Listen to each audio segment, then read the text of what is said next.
kepada negara yang saya cintai.谢谢大家. Nandri Wanakam. Kok Krum Kap. Cuma saya pun nak kena balik KL. Esok kerja macam biasa. Ramai yang kalau kat Kedah ni hari Ahad, ada yang kerja ini, yang pegawai kerajaan kerja ini, yang swasta pun nak kerja balik esok. Jadi saya dah set dengan Simon tadi. Saya mula awal sikit supaya kita habis 11.30. Jadi 11.30 insya-Allah tidak selama ceramah-ceramah yang lain. Kemudian insya-Allah ada sedikit pelancaran bilik gerakan Dun Sidam dalam usaha kita menghadapi pilihan raya akan datang. Baik. Saya ingat ini kali pertama saya datang ke Kedah lepas 3-4 tahun untuk berceramah isu-isu semasa. Dulu saya datang menteri besar lain. Sekarang menteri besar lain, parti pun lain.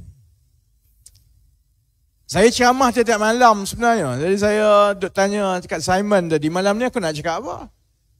Tiap-tiap malam, siang, petang, malam, kita ada Facebook Live. Jadi bagi yang menonton dekat luar, kalau saya ulang cerita dia bosan. Dia kena satu malam cerita baru, satu malam cerita baru, satu malam cerita baru. Jadi saya fikir malam inilah, walaupun yang datang ini, penyokong-penyokong kita, rakyat biasa yang nak dengar, malam ini saya nak tumpu bercakap, sebab ini negeri Kedah. Saya nak bercakap dengan orang yang tak datang dan tak nak dengar hujah dan cerita kita. Saya nak bercakap dengan orang UMNO, dengan orang PAS. Sebab ni negeri PAS ni. Kalau saudara-saudari tengok, setiap kali saya berceramah malam-malam, akan adalah lebih kurang 20 orang. Yang ini yang besar kemungkinan dibayar dan diupah. Sebahagian besar orang UMNO, ada 4-5 kerat orang PAS. Kerja dia maki hamun tiap-tiap hari. Kerja dia hilang 2-3 benda saja. Undi Pakatan Harapan sebab dah serik dah undi. 22 bulan dia kata teruk rakyat Malaysia kena. Satu lagi, jenis yang akan cakap, janganlah undi Pakatan Harapan ni sebab yang ini akan angkatkan orang bukan Melayu. DAP, China, India semua. Kalau saudara-saudari tengok, kalau saya ada tiap-tiap jam pun berceramah macam ini dalam Facebook, tiap-tiap minit lah dia dah ulang benda tu. Ulang. Sebab itu malam ini, walaupun sebelum ini saya tak jawab dan saya tak layan, malam ini saja saya nak cucuk orang UMNO dengan orang PAS yang menuntut. Sebab selalunya, setiap kali kita ceramah, orang UMNO dan orang PAS meroyan. Sebab dia sebenarnya tak ada jawapan kepada semua isu yang kita bawa. Baik. Kita jawab yang pertama. Kita nak masuk pilihan raya. Pilihan raya, kita nak tukar kerajaan, kembalikan kepada Pakatan Harapan. Sebab saudara-saudari dah dengar semua. Semua yang berceramah sebelum ini. Semua yang dengar tiap-tiap malam, isu demi isu. Semua kita dah tahu. Ekonomi teruk. Mata wang jatuh paling corot dalam sejarah negara kita.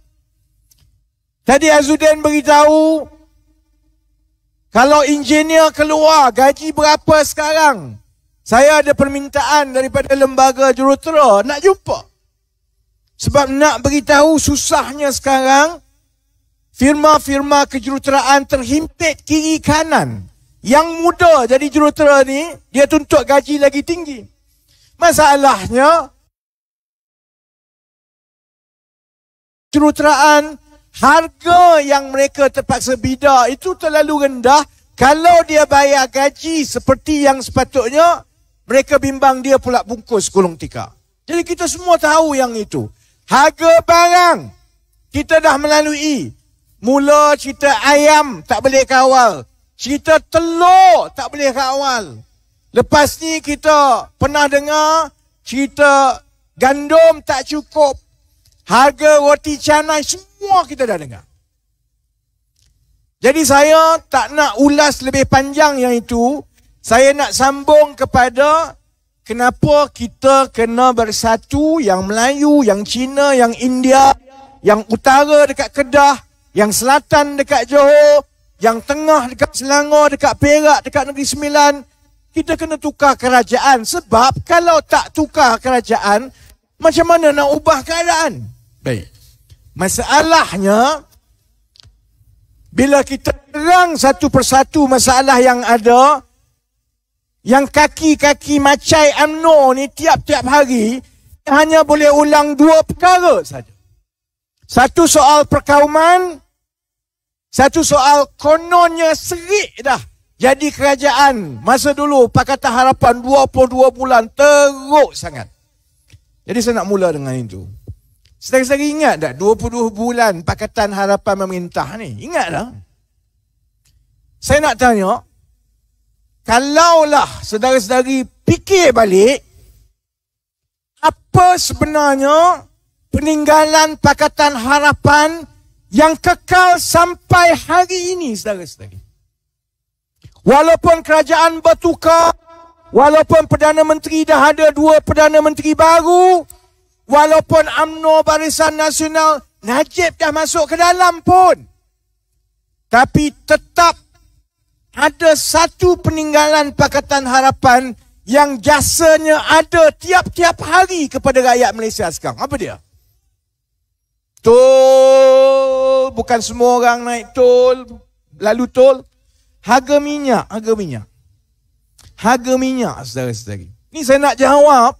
Ni orang-orang gila yang penyokong mak sakau dekat luar, yang ratib tiap-tiap bulan beritahu seksanya, seriknya hidup di bawah 22 bulan Pakatan Harapan.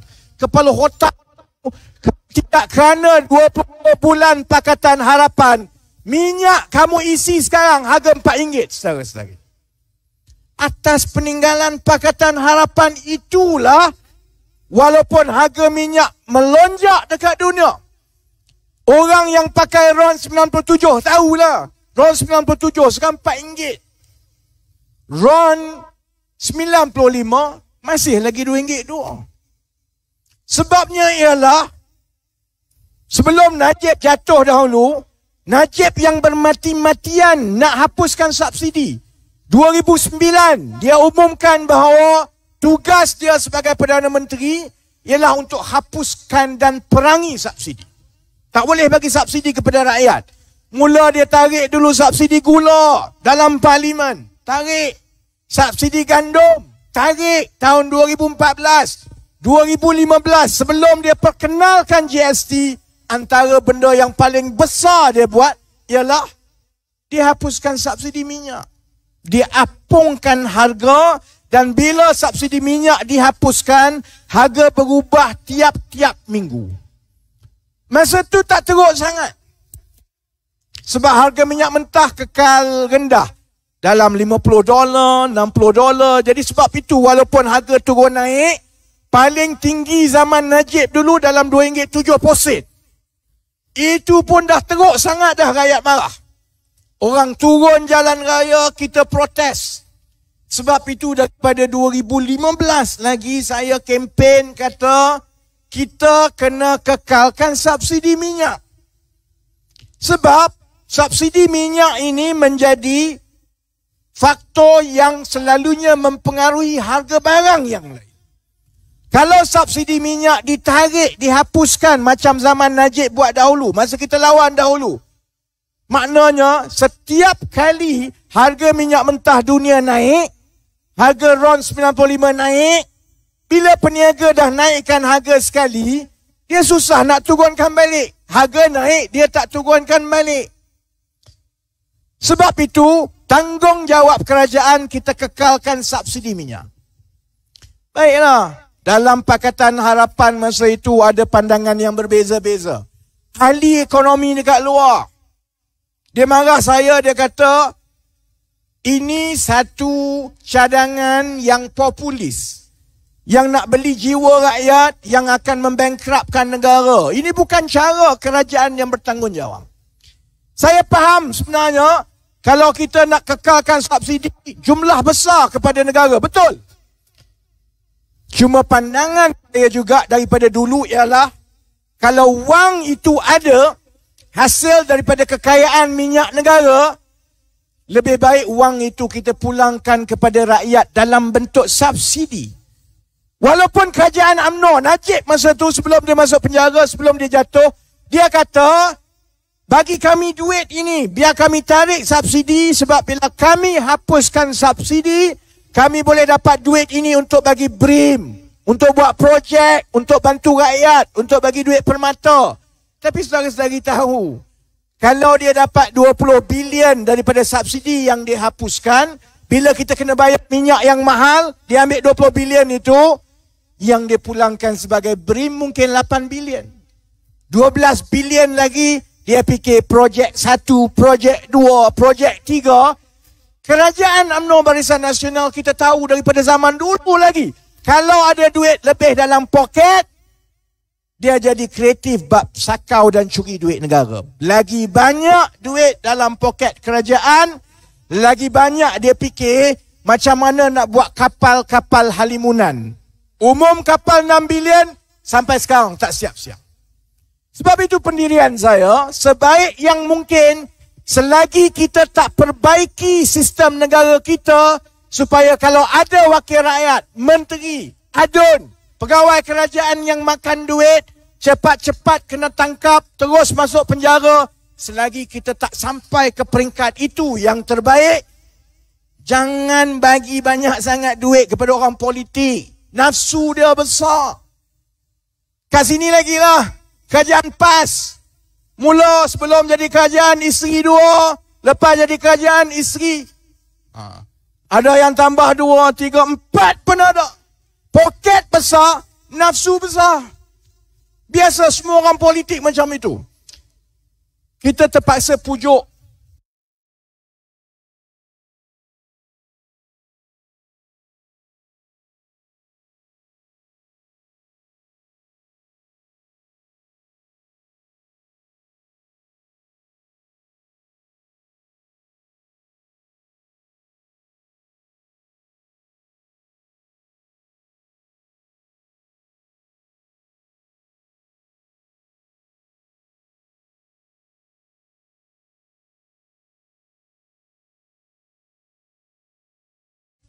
dalam Pakatan Harapan akhirnya bersetuju bahawa satu janji kita kepada rakyat ialah kalau Pakatan Harapan menang tahun 2018, kita akan menstabilkan harga minyak. Dengan caranya ialah kita tetapkan harga ceiling, dan kalau harga minyak mentah dunia naik, melonjak, beza di antara kos dan juga keuntungan yang Petronas, yang Petron, yang Shell kena keluarkan untuk jual minyak 1 liter, kita akan tambah. Kalau 20 sen, 20 sen lah. Kalau 30 sen, 30 sen. Tapi paling kurang, harga petrol tidak turun naik, rakyat dapat kekal.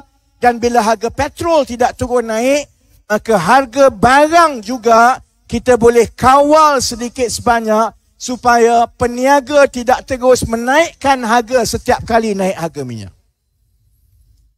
Saya nak tanya saudara-saudari, lepas 22 bulan, tukar kerajaan, Perdana Menteri seterusnya, Tan Sri Muhyiddin Yassin. Orang UMNO, orang Bersatu, orang PAS beritahu, kita kena tukar kerajaan ni sebab serik dah 22 bulan kerajaan Pakatan Harapan dahulu. Saya nak tanya, kalau betul keadaan begitu buruk yang macam UMNO Barisan Nasional PAS beritahu, yang kamu sampai sekarang masih lagi menggunakan dasar yang paling utama yang Pakatan Harapan tinggalkan, sebab apa? Kamu masih lagi gunakan formula saya untuk kekalkan harga minyak. Ni malawan-malawan PAS UMNO yang tengah tonton ni. Setiap hari. paling kurang berterima kasih lah sebab formula akulah kau boleh hantar anak pergi sekolah, Bahlul. Sebab tu saya kata, bila kita dengar orang kata Pakatan Harapan 22 bulan teruk sangat ni, apa yang teruk sangat? Cuba kita beritahu, apa yang teruk sangat? Nak kata masa Pakatan Harapan dahulu ekonomi lebih buruk daripada sekarang, tak payah tipu, tengok mata wang. Zaman siapa yang mata wang jatuh mendadak ni? Bukan zaman Pakatan Harapan sedara-sedari. Ada benda yang kerajaan Pakatan Harapan saya tak setuju. Saya cakap terus terang, orang amanah tak suka, orang DAP tak suka. Orang Bersatu lagi tak sukalah, orang Tuan Mahathir. Daripada dulu, kalau saya tak setuju, saya cakap. Tapi kita kena berlaku adil. Tengok ekonomi zaman 22 bulan Pakatan Harapan, tengok mata wang, tengok harga saham, tengok ekonomi keseluruhan, harga barang, banding 22 bulan dahulu dengan semasa Tan Sri Muhyiddin jadi Perdana Menteri dan sekarang kebelakangan ini masa Datuk Seri Ismail Sabri jadi Perdana Menteri. Mana lagi teruk? Sudah tentu yang ada sekarang ni jauh lagi teruk daripada yang ada masa 22 bulan dahulu. Jadi kok mananya keadaan kata, kami dah serik dengan 22 bulan Pakatan Harapan. Yang serik dengan 22 bulan Pakatan Harapan, saudara-saudari, tak lain dan tak bukan ialah orang UMNO. Dia serik sebab selama 60 tahun hidup mereka sakau kekayaan rakyat. Kalau projek peruntukan 200 juta, 100 juta sampai 100 juta dia agihkan sama mereka. Daripada menteri sampai ke bawah adun sampai ketua kampung. Dari segi ketua bahagian sampai ketua pemuda sampai ketua cawangan. Semua hidup mewah dengan hasil rakyat. Sebab itu bila tiba-tiba segala-galanya hilang. Kalau tidak sebelum itu tak payah buat kerja, tak payah fikir. Kerja dia agih duit, guna duit kerajaan, panggil buat projek, guna kesempatan program-program kerajaan untuk dia masuk tender. Kalau kemah patut 100,000, dia charge 200,000. Sebab itu dia serik. Dia serik bukan sebab keadaan hidup rakyat ni teruk. Dia serik sebab bila Pakatan Harapan menang 2018, 22 bulan, dia tak boleh sakau duit rakyat. Jadi sebab itu saya, kepada orang Kedah lah, kena ingat dengan betul. Ada benda yang saya tak setuju dengan Pakatan Harapan. Dan saya telah sebut. Ada benda yang kalau saya perlu tegur Datuk Seri Anwar Ibrahim, saya tegur dengan terbuka. Saya tegur. Tapi kita juga kena faham bahawa hasil 22 bulan Pakatan Harapan itulah rakyat Malaysia sedikit sebanyak terlindung daripada keadaan yang berlaku di seluruh dunia. Kalau tidak kerana formula yang menstabilkan harga minyak sejak 2018, harga minyak RON adalah RM4 sekarang. Kalau tidak kerana formula itu, harga elektrik sudah melambung naik. Kalau tidak kerana dasar itu, harga barang yang saudara-saudari terpaksa bayar harian melambung naik. Dan kalau tidak kerana itu, sudah tentu rakyat terpaksa bayar sampai RM4 1 liter. Tapi kita akan tengok menteri terus umum projek demi projek. Kerana sekarang ini kerajaan tak boleh buat apa. Dia terpaksa ambil 70 bilion tiap-tiap tahun untuk subsidi minyak masak, subsidi yang lain-lain. Sebab selepas kena hukum tahun 2018, mereka tak berani dah sentuh subsidi rakyat, saudara-saudari. Jadi kalau orang tanya saya lah, apa sumbangan kamu kepada rakyat? Orang UMNO PAS beritahu, alah kamu bukan menteri, kamu tak ada apa. Apalah jasa kamu berbanding dengan bosku Najib Razak. Saudara-saudari, saya tahu bahagian saya. Saya berjuang dalam parti, walaupun saya tak dapat apa, masih begini, dah 20 tahun. Tapi saya tahu jasa dan juga sumbangan saya kepada setiap seorang rakyat Malaysia, terutamanya keluarga-keluarga yang miskin di luar bandar. Kalau tidak kerana ketegasan kita memastikan jangan bagi wang lebih kepada kerajaan, saudara-saudari tak merasa harga minyak yang ada sekarang ini kekal RM2.20. Cuma saya nak beritahu, kalau UMNO menang besar lepas ini, saya tak yakin mereka akan kekalkan harga RM2.20 itu. Kalau UMNO menang dalam pilihan raya umum akan datang, saya rasa mereka akan lupa bagaimana pentingnya subsidi minyak, subsidi makanan, subsidi minyak masak kepada rakyat. Mereka akan mula hapuskan satu demi satu sebab sejarahnya UMNO bila dia menang besar, dia jadi tamak. UMNO lepas dia nak kalah, bila dia dapat balik kuasa, dia bila dia menang, dia fikir pasal ghanimah, pasal rampasan harta perang nak bagi kat siapa. Kalau saudara-saudari tengok sejarah UMNO 20 tahun kebelakangan ini, semua skandal-skandal besar berlaku lepas dia melalui pilihan raya yang teruk. Bila dia rasa menang dan selamat, masa itu dia fikir aku dah banyak berkorban, apa aku boleh dapat. NFC 250 juta bagi kepada keluarga Syarizat Jalil. Lembu tak ke mana, kondo pun dah kena lelok sekarang. Tahun bila diluluskan? 2006. Diluluskan oleh siapa? Muhyiddin Yassin. Lepas apa? Lepas UMNO menang besar 2004, selepas mereka kehilangan banyak kerusi tahun 1999 dahulu, masa reformasi. Reformasi dia kena pukul kuat dengan orang Melayu. Jadi bila dia melepasi 2004 itu dengan kejayaan, masa itu masing-masing kata, mana bahagian aku? Mana bahagian aku? Jadi bila ada wang, yang itu dapat 250 juta, yang ini dapat 500 juta, yang ini dapat 700 juta. 1MDB, bila 1MDB berlaku? Bermula tahun 2009. Lepas apa?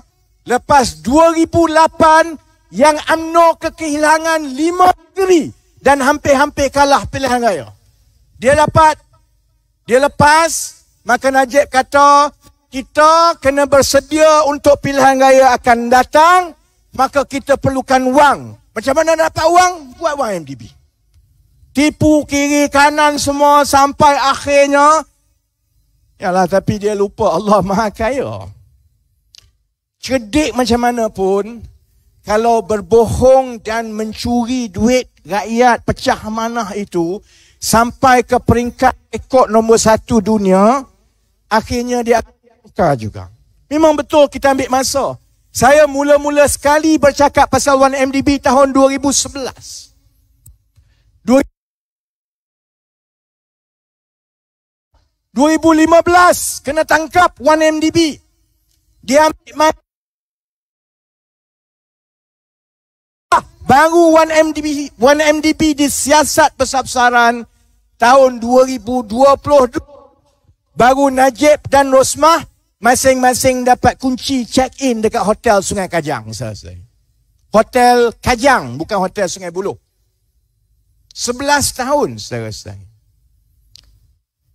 Tapi kita tahu perangai UMNO, kalau dia melepasi pilihan raya itu, dia rasa dia kena kerja kuat kerana dia hampir kalah ataupun dia dapat kembali kursi yang dia kalah dahulu, maka Presiden UMNO, Perdana Menteri kena fikir semua yang kat bawah ni masing-masing nak projek itu, projek ini, projek itu. Sebab itu saya kata hati-hati mereka rakyat Malaysia yang nak masuk pilihan raya. Saudara-saudari dah 4 tahun tak merasa turun naik harga minyak naik mendadak.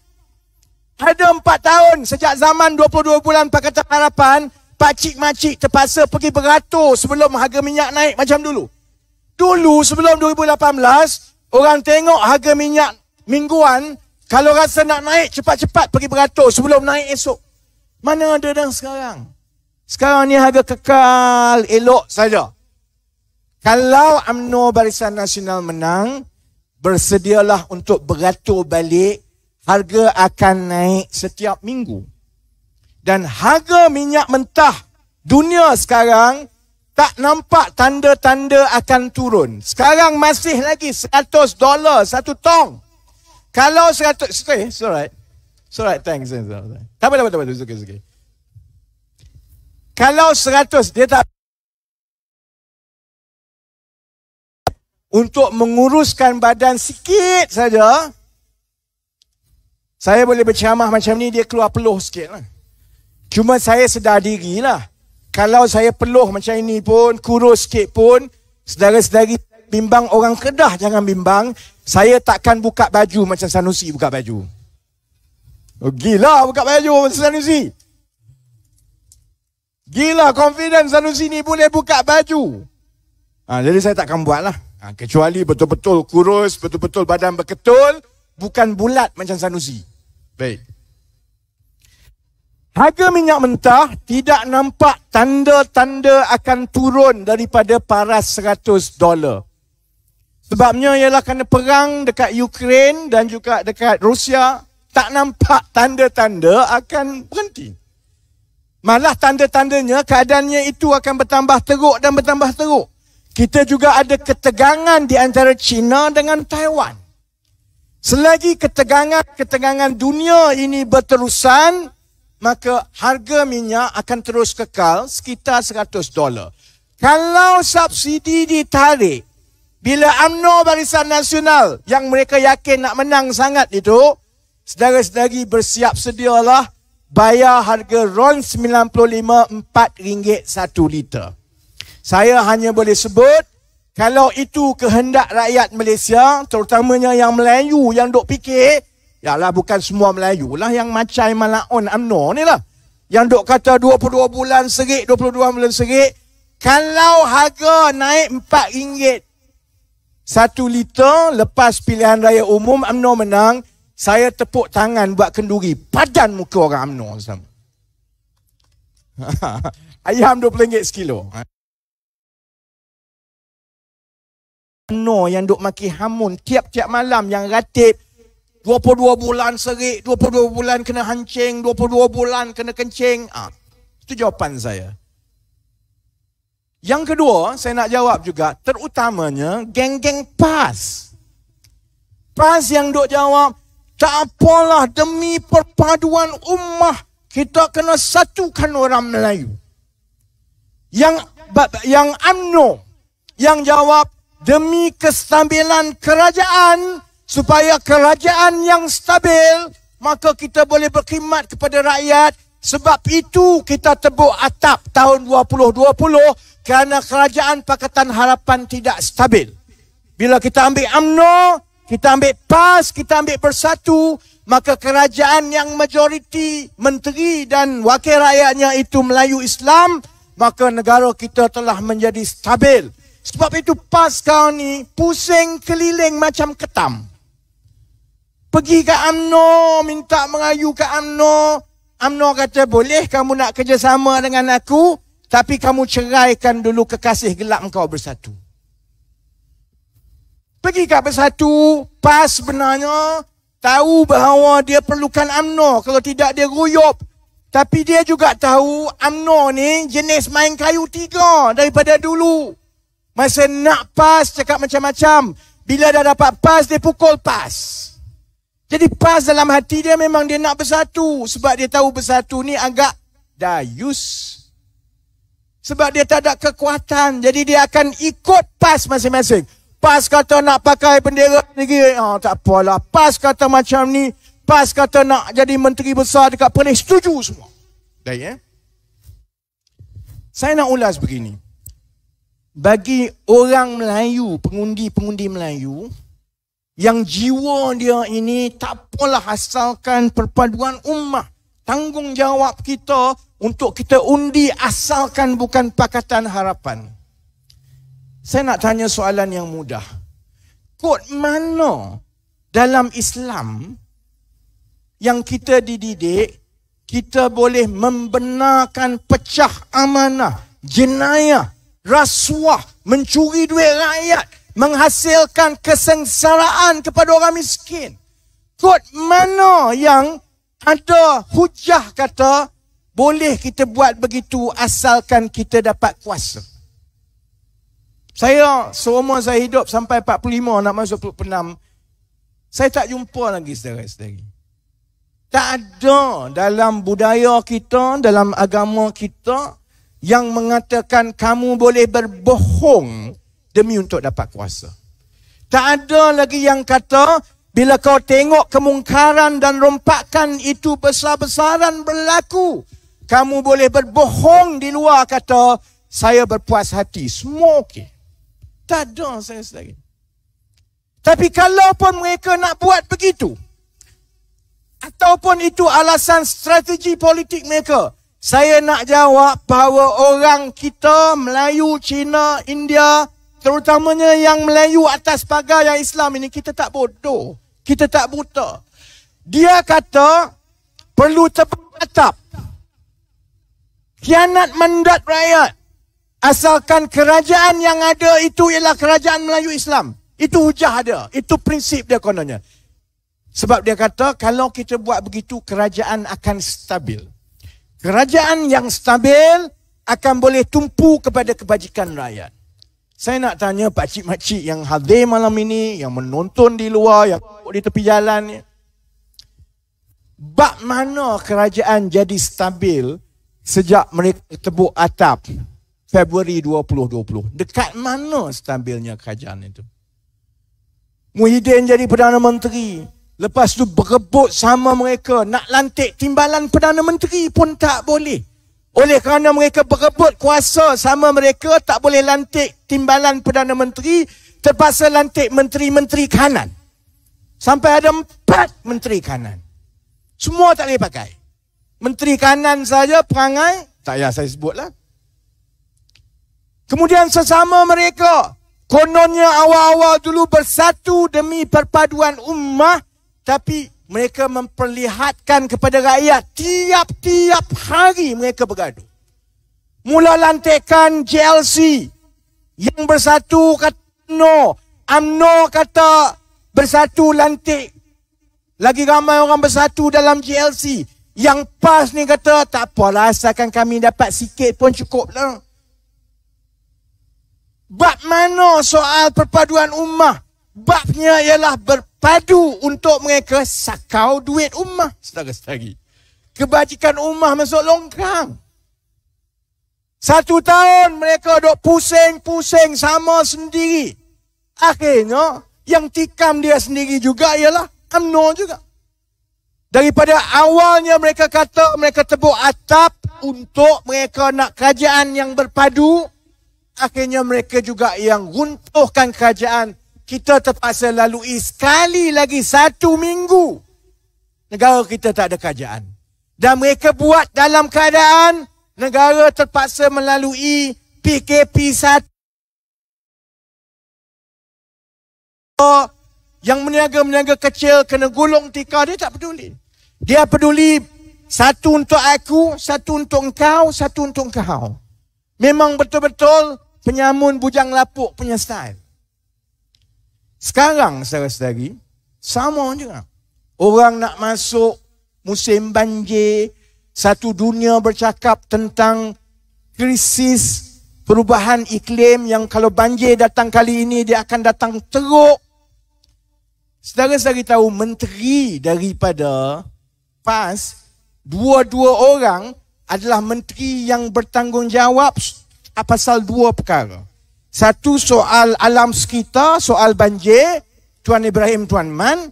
Seorang lagi soal penggunaan tenaga dan sebagainya yang ada kesan kepada perubahan iklim, menterinya Taqiyuddin Hasan.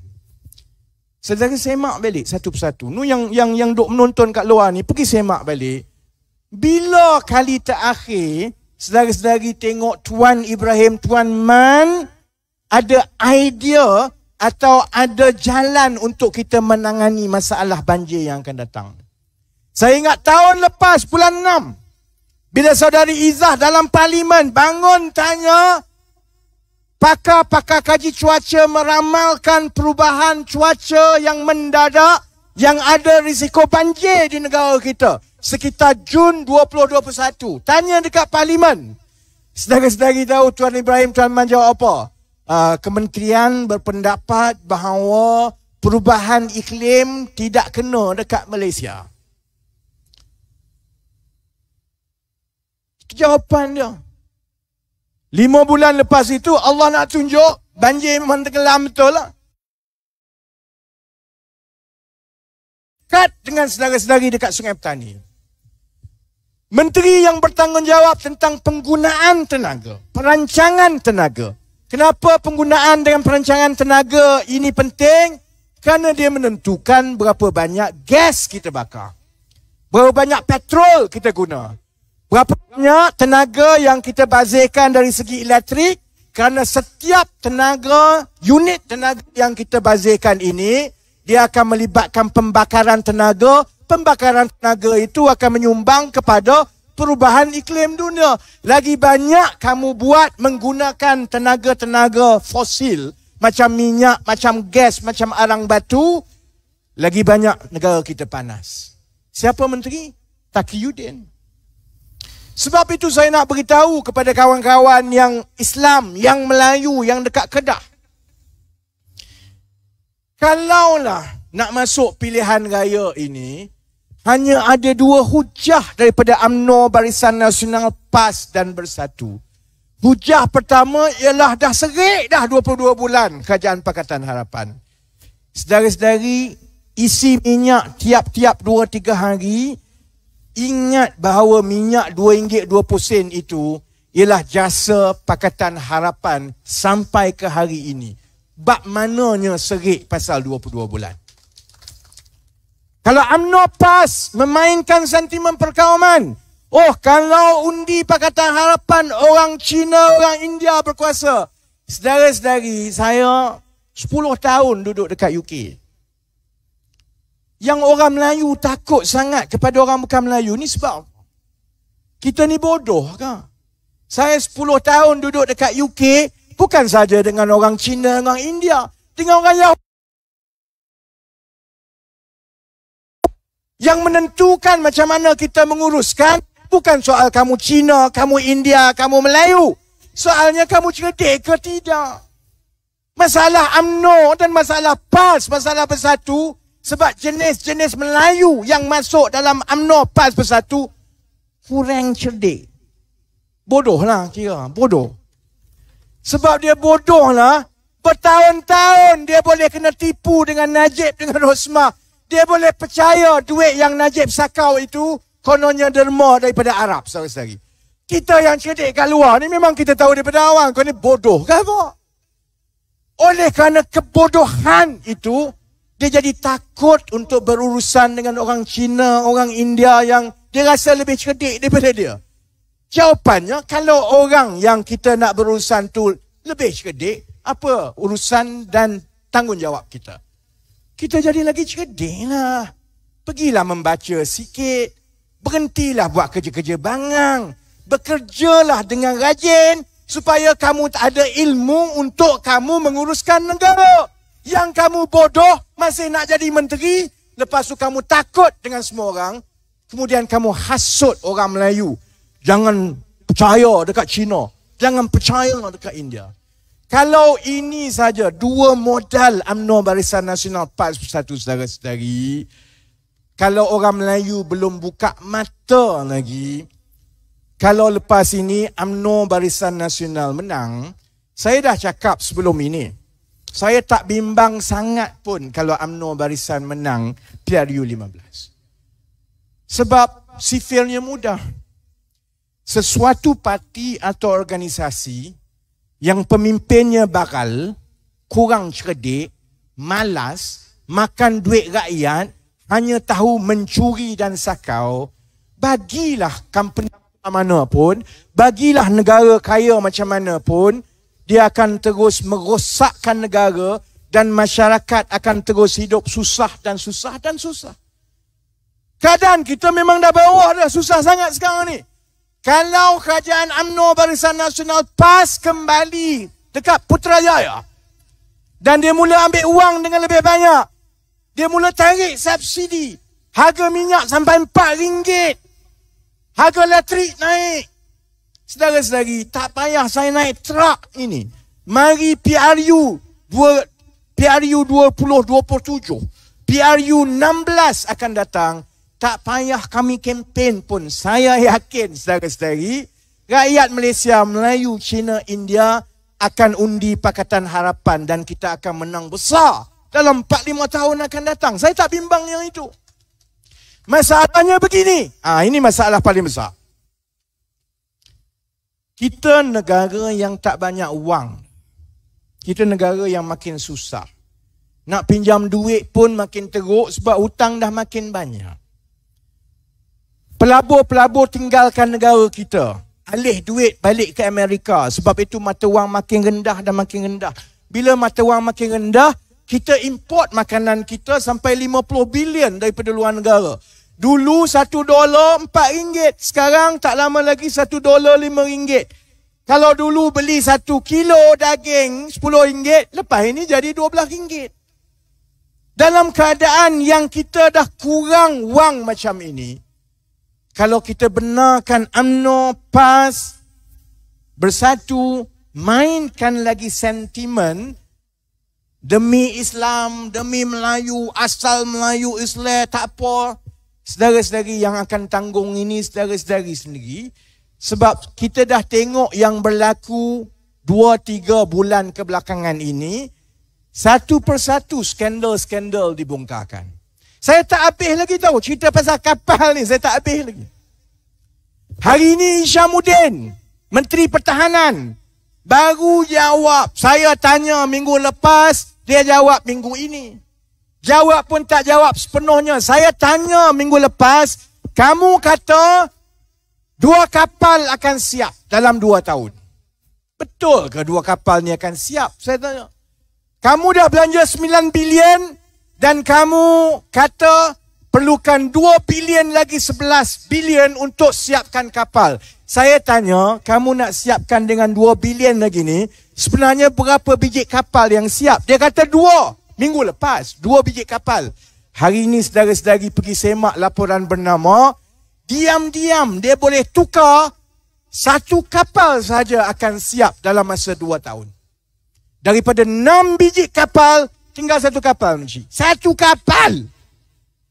Indonesia dah ada 12 kapal.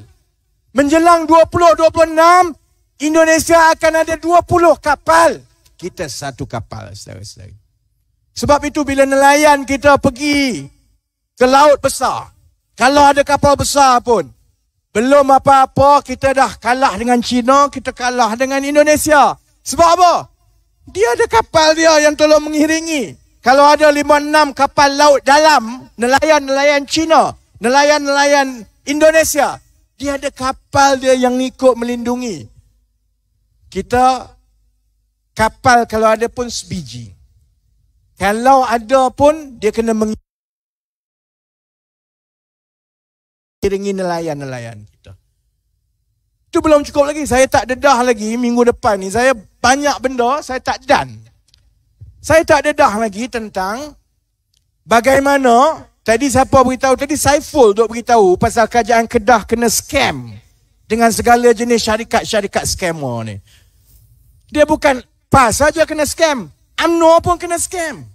Kapal yang dia buat itu lebih kurang 20 juta ringgit sebenarnya dibayar kepada syarikat-syarikat palsu yang tak wujud untuk khidmat rundingan teknikal yang tak pernah berlaku. Cuma saya nak sebut salah satu syarikat itu, saya tak nak cerita semua malam ni lah, tunggulah seminggu 2 minggu ni dia akan keluar. Salah satu syarikat itu milik seorang scammer yang kalau Google saja nama dia penuh keluar. Orang India. Di Sri Lanka pun ada kes dia. Zaman Pak Lah dulu pun ada kes dia di Iraq. Kapal pun kes dia, syarikat dia terlibat. Dan yang terbaru, My Sejahtera pun yang dia berebut. Kontrak My Sejahtera pun syarikat dia, saudara-saudara. Sebab tu saya nak tanya, PAS ni PAS. Yang kamu duk syarah kat orang ni, yang kita sebagai Islam kena sokong Islam supaya China, India tidak pijak kepala kita. Kamu duduk dalam kabinet. Kamu sama-sama buat keputusan. Apabila ada syarikat-syarikat malaun scammer yang curi duit rakyat sampai puluh juta, ratus juta, 1 sen pun tak ada hasil kepada rakyat, pernah tak kamu bercakap bersuara sekali pun? Kamu sujud, kamu tanya, adakah aku dah buat dan laksana amanah aku yang sepatutnya? Kerana setiap 1 sen wang rakyat yang diselewengkan semasa aku jadi menteri dan bertanggungjawab dalam jemaah menteri, aku kena jawab dalam kubur. Pernah tak menteri PAS yang 4 orang tu tanya, saudara-saudara? Menteri besar PAS pernah ditanya ke tidak? Jadi bila saya akan mula dedah satu persatu, dedah pasal syarikat scammer yang menyebabkan kapal kita terkendala. Saya dedah lagi nanti soal meriam. Tentera darat nak beli meriam pun kena scam juga, saudara-saudari. Bila saya dedah satu persatu yang ini, dia nak panggil pilihan raya. Tak apa, saya bersedia panggil pilihan raya. Saya ada peluru, kita ada cari bot untuk bantu orang banjir. Tapi saya juga ada peluru-peluru yang saya nak tembak satu persatu tiap-tiap minggu ni. Kau berani panggil pilihan raya, kita akan masuk pilihan raya dalam keadaan 1 minggu 1 skandal yang UMNO PAS bersatu kena jawab. Kamu nak jawab apa PAS? Demi Islam konon, demi Melayu. Tapi oleh kerana kamu tidur ke tidak, kamu faham pun tidak agaknya, apa hukumnya melaga-lagakan rakyat, menyelip tumpuan rakyat, memindahkan pandangan rakyat supaya rakyat yang Melayu Islam ini tidak fikir soal amanah, soal kebajikan, soal lawan rasuah. Jadi sebab itu saudara-saudari, sebelah setengah dah ni, sebab itu saudara-saudari, terutamanya kepada sahabat-sahabat kita di Kedah, isu ini akan terus dimainkan. Jawapan saya mudah kalau orang tanya. YB tak bimbang ke orang Cina pijak kepala kita? Ni kawan-kawan India ada perbalian ada kat depan ni. Orang India ni nanti tak bimbang ke nanti dia ambil tempat kita? Kita kan orang majoriti di negara ini. Kita kan ramai. Sekarang orang Islam 70%. Dan kadar kelahiran orang Islam jauh lagi tinggi daripada orang Cina dan orang India. 10 tahun daripada sekarang, jumlah orang Islam di negara ini jadi 75%. Sepatutnya kalau yang takut bukannya orang Islam. Yang takut itu sepatutnya orang Cina dengan orang India. Kalau dia makin ramai, dia tak hormat kita, dia tak layan kita dengan adil, macam mana kita nak hidup di negara ini? Jadi apa nak takut? Yang selalunya takut itu ialah kalau dia buat sesuatu yang salah. Dan bila dia buat sesuatu yang salah, dia tak boleh nak jawab. Bila dia tak boleh nak jawab, akhirnya untuk mengaburi mata rakyat, dia laga-lagakan yang Melayu dengan Cina dengan yang India. Saudara-saudari jangan bimbang. Kami dalam keadilan bukan bodoh. Saya sayang semua Melayu, Cina, India. Saya tak ada pun dalam keadilan kata tak penting Melayu ini. Saya tahu, tanya Simon.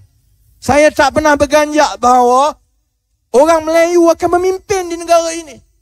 Tapi kalau orang Melayu nak memimpin, janganlah buat malu. Dahlah bodoh, curi duit pula tu. Kalau kita nak memimpin, kita mestilah dapat hormat daripada orang yang kita pimpin. Maksudnya kita jujur, kita cerdik, kita cekap, kita amanah. Barulah yang Melayu pun hidup aman, yang Cina pun rasa bangga dan akan hormat kepada kita, yang India akan bantu. Dan negara yang macam itu, yang harmoni walau pelbagai kaum dan agama, negara itulah yang akan dihormati sebagai contoh teladan kepimpinan orang Islam yang sepatutnya dituruti, saudara-saudari. Jadi jangan bimbang.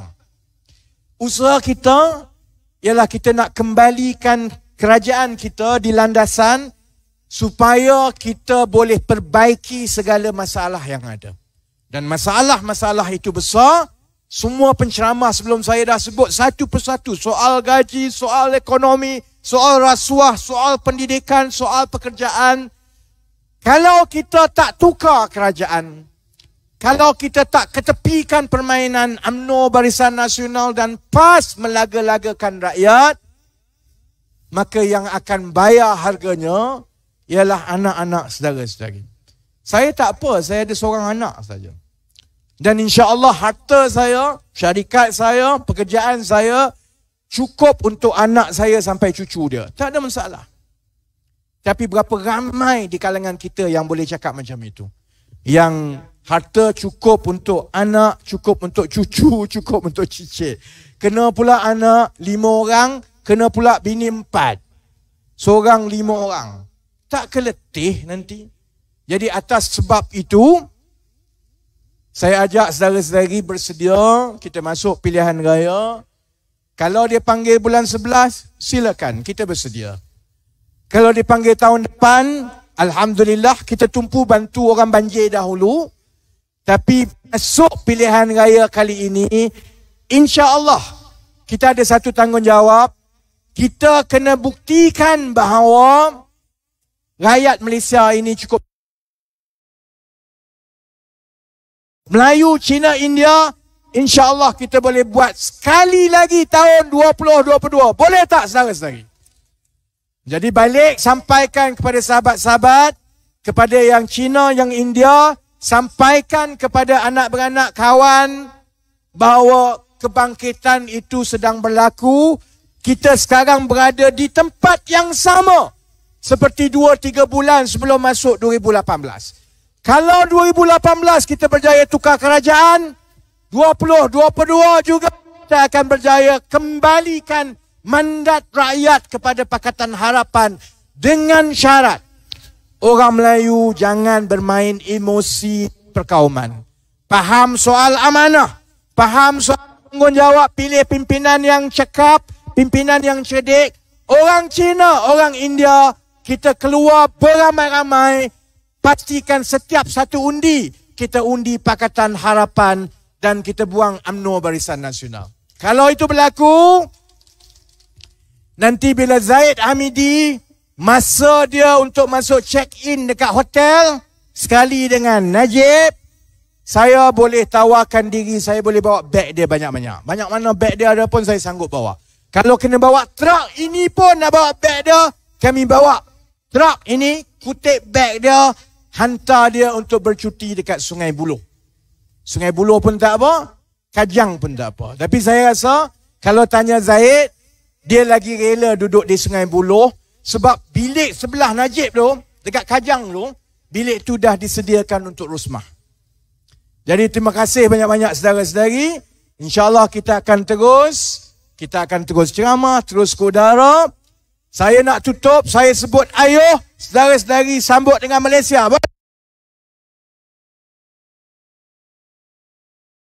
Ayuh! Sebelum saya tutup, minta semua datang ramai-ramai ke depan sebab diorang nak ambil gambar. Sekian, Nandri Vanakam. Assalamualaikum warahmatullahi wabarakatuh.